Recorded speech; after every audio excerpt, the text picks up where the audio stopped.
With 3 weeks left to go here in the NFL season, the Philadelphia Eagles know they need all the wins they can get in order to make the postseason. Today, the Eagles play their most important game of the season as they host the 7-7 New York Giants. Likewise, the Eagles are also 7-7, and the winner of this game will likely take control of the driver's seat in the NFC East. The NFC East division has been a roller coaster with all 4 teams within 1 game of each other, and 3 teams, the Giants, the football team, and the Eagles, all at 7-7 with the same record. The Eagles do not have the tiebreaker over the Giants or Washington yet, because both of those teams have beaten Philadelphia once this year, but the Eagles are going to look to change their fortunes these next 2 weeks and try to get back into the postseason. Philadelphia is not currently in the playoff picture at this moment, but that very well could change with a win today. So we do have a prospect profile here in today's episode. We're going to be going over the linebackers in this year's class. The Eagles need linebacker really badly. Now, normally I would do linebackers and defensive backs together, but since linebacker and defensive backs are both really big needs, I've decided to do them separately. The first player we're going to take a look at is Kojo Mercury out of Kansas State. He is a 4th-round talent, 3rd-round projection, so you'd think that he is a reach on day 2, and technically that is correct. However, I believe Kojo Mercury has the athletic tools to turn into a really good pass rusher. He's only 21 years old, and he has a knack for the football. Great quickness, great athleticism. Yes, he is a little bit raw. He is quite inexperienced, but I think the upside with him is there. One of my favorite late-round prospects in this draft class is linebacker Winston Johnson out of Westlake. Johnson just completed his junior season, decided to enter for the NFL draft, and after starting his collegiate career off pretty slowly, he was very impressive as a junior, one of Westlake's best defensive players. Johnson is a really well-rounded player. He's good in coverage, he's a pretty good run stopper, he can get to the quarterback, and he's pretty athletic. So there's a lot to like with his game. He just needs to develop some consistency, and if he does that, I think he'll be really good. At middle linebacker, there are 2 first-round projected players, including Nigel Combs out of Washington. Combs is going to be a late 2nd-round projection, but don't get it twisted. This kid can ball. He is the captain of the Washington Husky defense. He is such an important piece for them on and off the field. And like Winston Johnson, Combs is very versatile. He's also very well-rounded, but the big difference between those two is that Combs is a lot more consistent. You know what you're going to get with him on a week-to-week basis, and that's why he's projected to go in the 1st round. The other projected inside linebacker in round 1 is Dalton Jett out of Oklahoma. He is also a 2nd-round talent, but again, don't get it twisted. This kid can play. At 6'4", 265, he is an old-school thumping linebacker who can lay the boom. He's not the quickest. He does need to improve a little bit in coverage, but he gets to the backfield really quickly, and as you can see there, he can lay the boom on opposing quarterbacks, and I think he's going to be well worth a 1st-round selection with his toughness, intangibles, and feel for the game. Let's take a look at another late-round gem in Baptiste Toussaint out of the University of Miami. He is projected to go in the 7th round, but he should not be a 7th rounder at all. He is 6'4", 250 pounds, and players of that size should not be able to move the way he does. He is very fluid in coverage, and the Eagles need a linebacker who can cover opposing tight ends, and he has the athleticism, the quickness, and the size to do so. Like Winston Johnson, he's not the most consistent, which is why he is a day 3 prospect, but he could be an absolute steal in the later rounds for whoever wants him. Baptiste Toussaint has a twin brother who also plays at Miami in Emmanuel Toussaint II.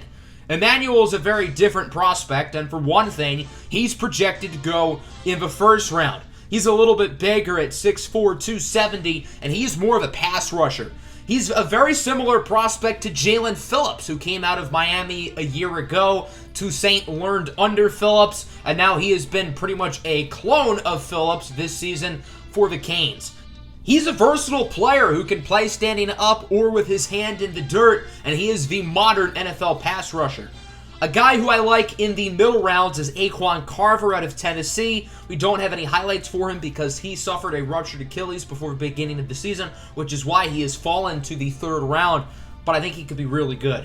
There are other notable players I'd like to briefly go over, including Alex Decker out of Notre Dame, who I think is a very high-floor player. He's going to be a good pro for a while. Kyrie Calhoun out of Clemson could be a solid day 2 pick. Nigel Combs' teammate at Washington, KJ Wagner, very athletic, talented player. He's a little bit small, but I do think he is quite good. And then at right outside linebacker, I do briefly want to go over Quan Edwards-Williams, who can absolutely lay the boom. So that'll do it for our prospect profile on linebackers. I think next episode we will cover the secondary, and then that will conclude the prospect profiles for the first draft class of the series. So looking at the game plan, I want to focus on stopping the run. The first time we played the Giants, we did exactly that, but we can't let our guard down. We still need to figure out how to stop Saquon. I also want to focus on running the ball inside. Again, our rushing attack this year has been a roller coaster. Some weeks it's really good, some weeks it's really bad. So that's why I want the focus to be there. So let's get this one underway. Week 16 action, one of the most important games of the year in the entire NFL, as it's the 7-7 New York Giants headed to the lake to take on the 7-7 Philadelphia Eagles.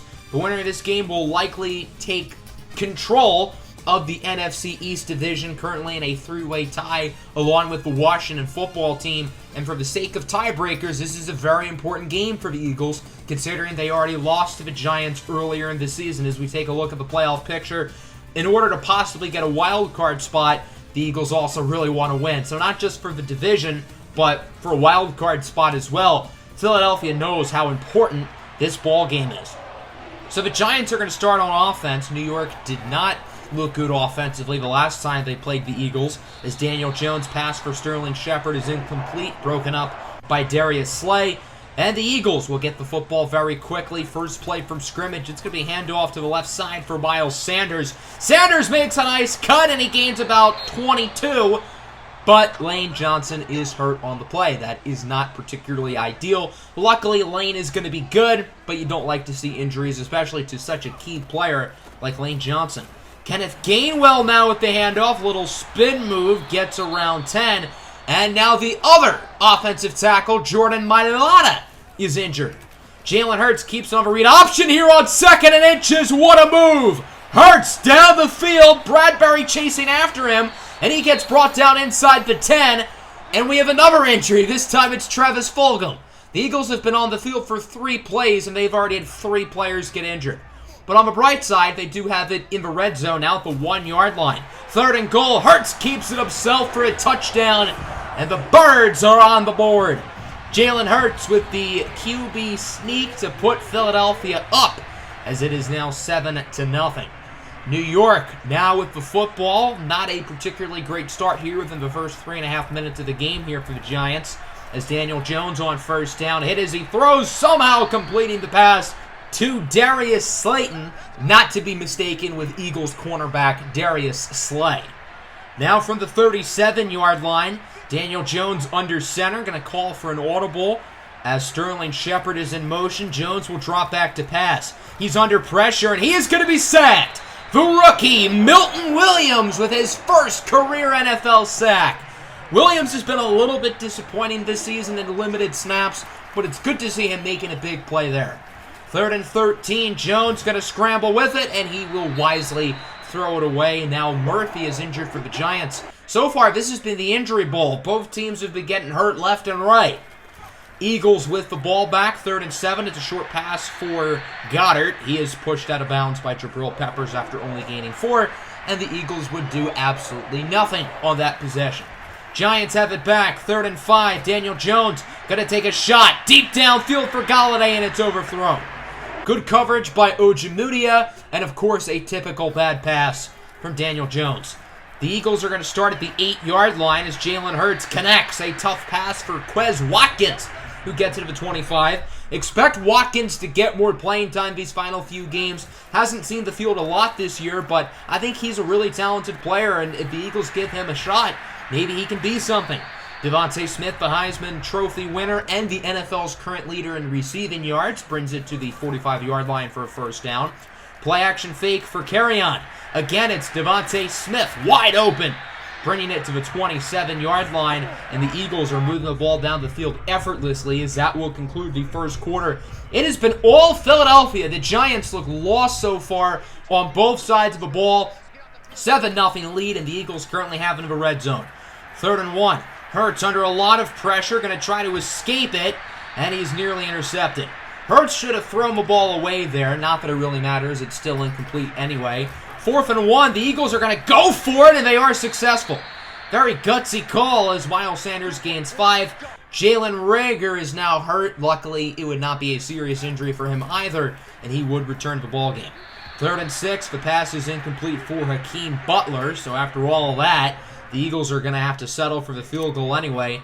26-yard attempt for Jake Elliott, who leads the NFL in field goals made and field goals attempted this season. Will add a tally to both of those as his kick is good, and the Birds are now up 10-0. Giants have it back from the 25-yard line. It's been a rough game for their offense. Hopefully they can pick it up here for their sake as Sterling Shepard brings it to the 40-yard line for a nice first down. It's going to be a pitch now for Saquon Barkley to the left side. Barkley gets by the defender and is eventually wrapped up by Akeem Davis-Gaither. Barkley really struggled the first time these two teams met. I believe he had 16 carries for 27 yards. That's not good. And that's why the Giants' offense really struggled in that game. They're lucky their defense was so good to help them get the win. 3rd and 6. Jones from the 21 goes short for Slayton, who does not get the first down. Great tackle by Avonte Maddox. And on 4th and 1, the Giants are going to have an interesting decision. Do you take the points or do you go for it? And the field goal unit is out. It's Graham Gano from the 16-yard line. Drills the 33-yard field goal. And the New York Football Giants are now on the board as it is 10-3. The Eagles have it back. First down. Very risky throw. But the defensive back did not turn quick enough. And it's caught by Quez Watkins. 3rd and 5 now at the 43. Hurts gonna look to throw it. Gonna sail it deep for Watkins. And it's broken up by James Bradbury, incomplete. So the Eagles are going to send the field goal unit out. It is a 60-yard attempt. Jake Elliott missed a game winner from 63 last week, but he nails it. Jake Elliott from 60 drills it, and the Eagles lead by 10. Believe it or not, that is not the longest kick in his career. He made a game winner from 61 as a rookie in this stadium against, ironically, the Giants. So it is now 13-3. New York has it back as on first down. Daniel Jones breaks like 4 sacks. He gets it to Slayton. Slayton down the field. 30, 25, 20. Gets it to about the 8-yard line, wrapped up by Terrell Burgess. That was supposed to be a sack, but instead it was a gain of like 70. How did that play work? I have no clue. Remember when Daniel Jones tripped last year when these two teams played? Well, it seems like he's been able to get his balance pretty easily. 3rd and goal now from the 3. Can New York punch it in? The answer is going to be no. Corey Clement is stopped on the play by Eric Wilson. 4th and goal at the 1. I feel like the Giants should probably go for it here, considering their offense really has not had a sustained drive all day. So getting a touchdown would be a big deal, but they're just going to settle for the points. The 17-yard attempt from Jake Elliott is good. And the Giants will again make it a one-score game as it is now 13-6. It's a 2-minute drill for Jalen Hurts in the offense as he somehow completes that pass to Jalen Reagor for the first down. There is a flag, but it's going to be defensive pass interference. The Eagles are going to decline the penalty since the yardage would be the exact same, so they figured they'd give Hurts and Reagor their stats from the play, because why not?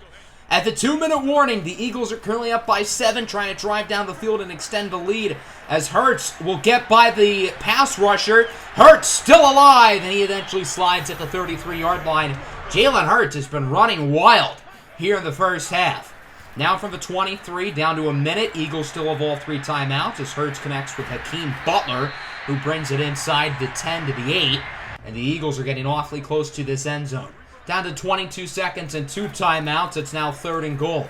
Hurts going to scramble with it, and he is going to slide down at the 1 as the Eagles call time. So it's 4th and goal at the 1. You could make it a 2-score game, but the Eagles are going to risk it for the biscuit. They're going to go for it here on 4th and goal. Hurts will look to throw it. It's a dump ball for Miles Sanders, who gets the touchdown. And the gutsy play call by head coach Champ Britton proves to be a success, as the Eagles are now 2 for 2 on fourth down conversions here in the first half. And Philadelphia will take a 20-6 lead going into halftime. Really good first half of play, in my opinion, for the Eagles. The offense moved the ball well. We ran the ball phenomenally. Jalen Hurts looked good. And defensively, we've been very impressive as well. The pass rush has been solid.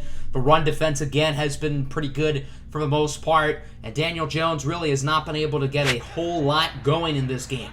The Eagles do start with the ball here in the second half, so they can quickly turn this game into a blowout as Hurts goes short for Greg Ward, who gets around 4 on the play, wrapped up by Alex Anzalone. So it'll be a 3-and-out, and the Giants get it back. New York needs to score a touchdown on this drive, or else they could be in for a long second half. On 2nd and 2, it's a pitch for Shepard, and it's a fumble. Eric Wilson picks it up. That was Brandon Graham who ripped the ball out, and the Eagles force a quick turnover here in the second half. So just a really bad play call there by the Giants, a really bad play design, and to cap it off, the Eagles force a turnover. Now the booth would review it, and as you can see, it does look like Sterling Shepard is down before the ball comes out. So the play will be reversed, but it is still a loss of about 7 or 8 yards, so it's still a success for the Eagles, even if they don't get the ball back. 3rd down and 8 from the 29-yard line here for the G-men. Daniel Jones going to drop back to throw it. He is going to be under a little bit of pressure as it's broken up by Michael Ojemudia. The pass was intended for Kenny Golladay, who's been locked up all day by Ojemudia. So the Eagles have it back as Miles Sanders cuts to the left side. Down the field, jukes out Bradbury, and is wrapped up at the 48.